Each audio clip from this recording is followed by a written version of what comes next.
And so I just didn't say anything. And I didn't really talk to a lot of people either, um, which I mean, I don't know if it would have changed the situation, but let's talk about grief, because this is something that we all experience, that there is no way to avoid grief. There's no way to, avoid the experience of loss in this life, unless you're like born enlightened and then, you have a very different experience of the world. But if you're watching my YouTube, you're probably not born as an enlightened being. Hey YouTube, Kodandi here. So, things happen, right? Things happen in the world, life goes on, and things change, and things happen, and grief happens. And that's really what I want to talk about today, because it's a topic that's come up in my life recently. Something happened, and I was grieving. But yeah, I didn't know what to say in my grief. I didn't know what to tell people because it's a private matter. And grief is also something that people have asked me a lot of questions about, and it's something that um, I've spent the last few years of my life really coping with and dealing with, and it's each time it happens, it's new. So let's talk about grief. It's kind of the psychology and the philosophy behind it is that we experience grief because we experience a loss or change in our identity. So when someone dies, we lose that part of ourselves that had an identity connected to them. And, that part of ourselves that identified with them is now lost and gone and not coming back. And so we experience grief because a part of ourselves, a part of our identity, a part of how we know ourselves to be and how we know the world to be is gone. And it's difficult to adjust and to change and update our lives according to the new situation.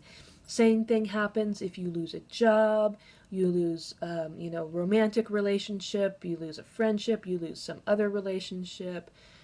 You even losing your health,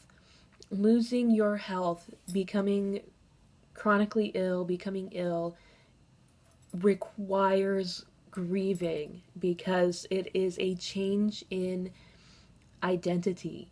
It is a change in how you know yourself and how you know the world. So that is sort of like how grief happens within us. Now, realistically, grief is a mood.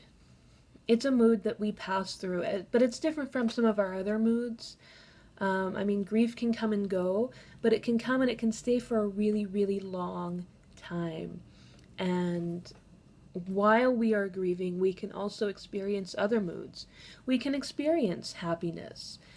Grief might be overwhelmingly sad for a while, and then there might be, other moods. There might be happiness, there might be anger, there might be, all of these other things. So, grief is also something that we experience as a mood. And of course, moods change and moods pass. And as you adjust internally to this change in your identity, change in yourself and how you know the world, the grief changes and it becomes less painful, less suffering, less, whatever. It doesn't bother you as much. It doesn't come and stay for so long. It just, it'll pop up less and, whatever.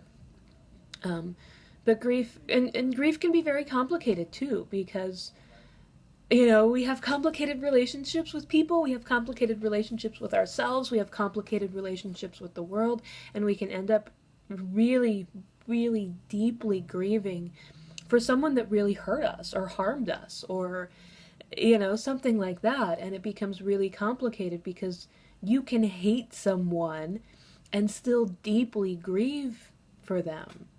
And it's just because of that complicated relationship you had with them. So grief is a funny thing like that. And it's not something that you can just complete, right? It's it's a process of completion that has, like, you don't complete with grief, you complete with the relationship, you complete with your identity, you complete with whatever it is that changed in your life. And completing with that allows the grief to kind of process itself out. I mean, so often these moods that we have, I mean, it's like, I'm going to complete with sadness, I'm going to complete with anger. Like, you don't, these moods come and go, right? Unless you have like anger problems or something like that, some deeper issue. Like, these moods happen, they're chemical changes that happen in our body that trigger, you know, emotions and moods. It's not really something to complete with. Unless you're at a level of like changing your body chemistry. And if you're at that level, like, great, can you tell me how you do it? But anyway, you know, completing with emotions like that, it's, you know, for most people, it's just like, it doesn't make any sense. So you have to complete with what is at the root of the issue. What is at the root of your grief? What is at the root of whatever mood it is that you're having? And complete with that. Complete with whatever triggered it. That is where you need to do completion. But as far as grief, you know, and whatever emotions come up with it, I mean, you really just kind of have to let it play out. You know, so often with mood swings, with emotions, with grief, it's something you just let it play out. You don't hold on to it, you don't grasp onto it, you just unclutch from it and you let it pass, because our moods change so quickly. And grief does go away. I mean, it could take years, it could take months, it could take weeks, it could take as long as it takes.